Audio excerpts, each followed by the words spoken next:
Hindi, sayang. Hindi ko na kailangang magpabango bukas kung ngayon niya ako gustong maamoy. Reflection from the Gospel of Matthew chapter 26. From Matthew 26 verse 13, it says, "Tandaan ninyo, saan man ipangaral ang magandang balita sa buong mundo, babanggitin ang ginawa niyang ito bilang pag-alala sa Kanya." And based from this scripture, ay marirealize natin na minsan ang pinakamahalagang bagay sa buhay ay yung hindi mo ipinagpaliban.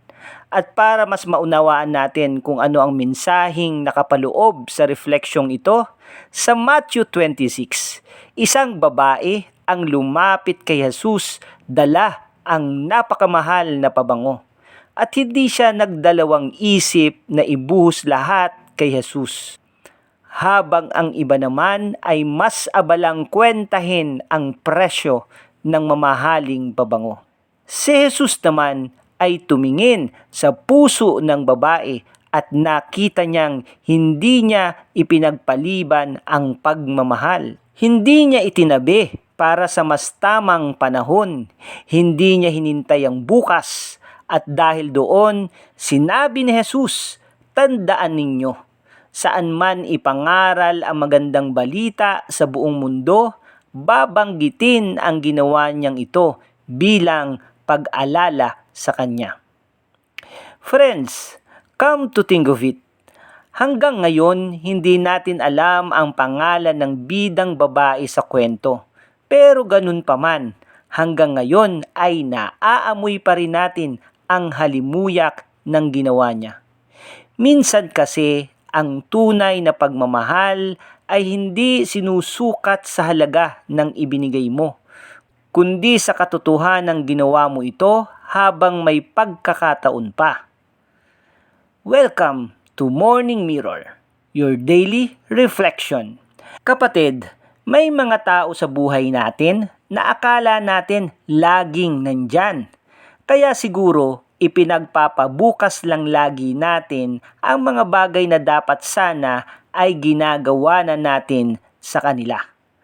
Yung simpleng, "I love you." Yung simpleng, "Salamat." Yung simpleng, "Patawad." Yung simpleng yakap. Yung konting oras. Yung simpleng presensya. Na madali naman sanang ibigay, pero pinapalampas pa natin yung pagkakataon. Sa Matthew 26, may isang babae na lumapit kay Jesus, dala ang napakamahal na pabango. And based on the scripture, habang binubuhos niya iyon kay Jesus, marami ang nagalit. Sabi nila, "Sayang naman, ang mahal pa naman. Pwede sanang ibinenta na lang. Pwede sanang gamitin sa iba."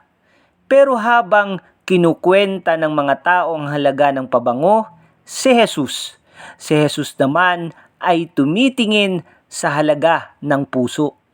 Hindi nakita ng iba ang nakita niya. Hindi nila nakita ang pagmamahal. Hindi nila nakita ang pagsuko. Hindi nila nakita ang pagpili.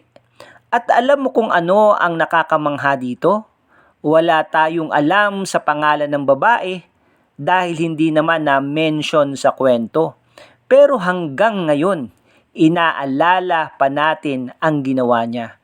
Kaya siguro hindi pangalan ang iniwan niya. Halimuyak, yung bango ng kwento niya. Kasi ang tunay na pagmamahal may amoy, may bakas, may alaala.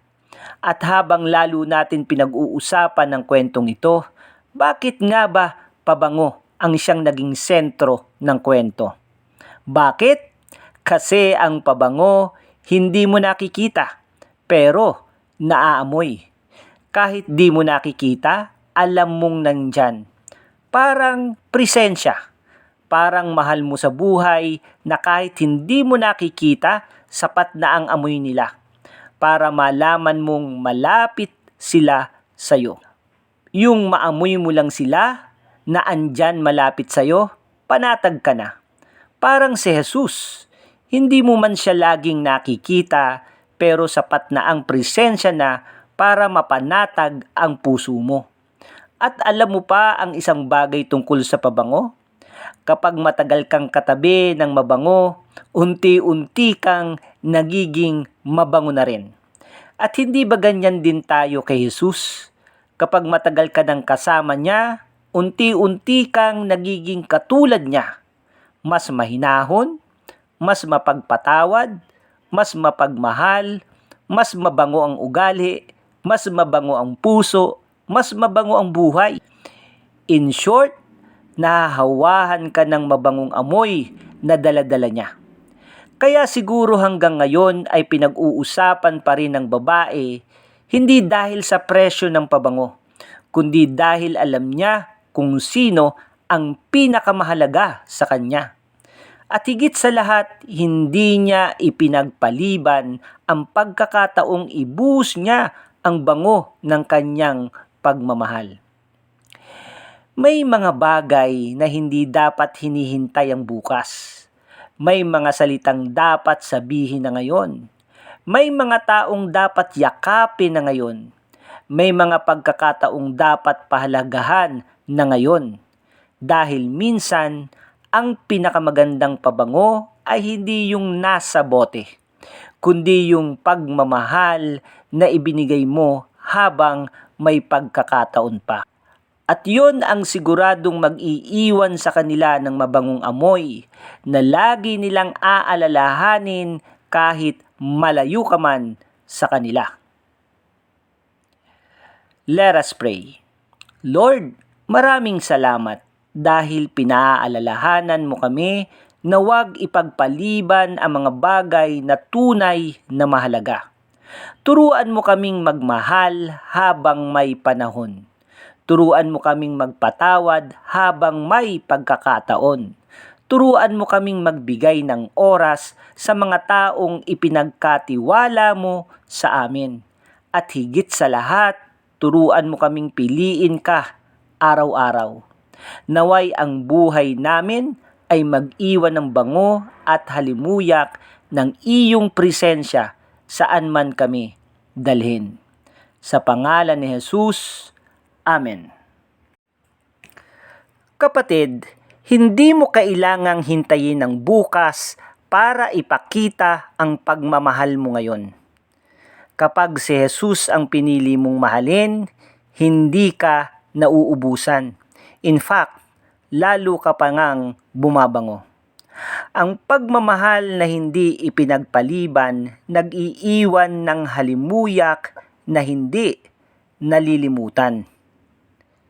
Amen.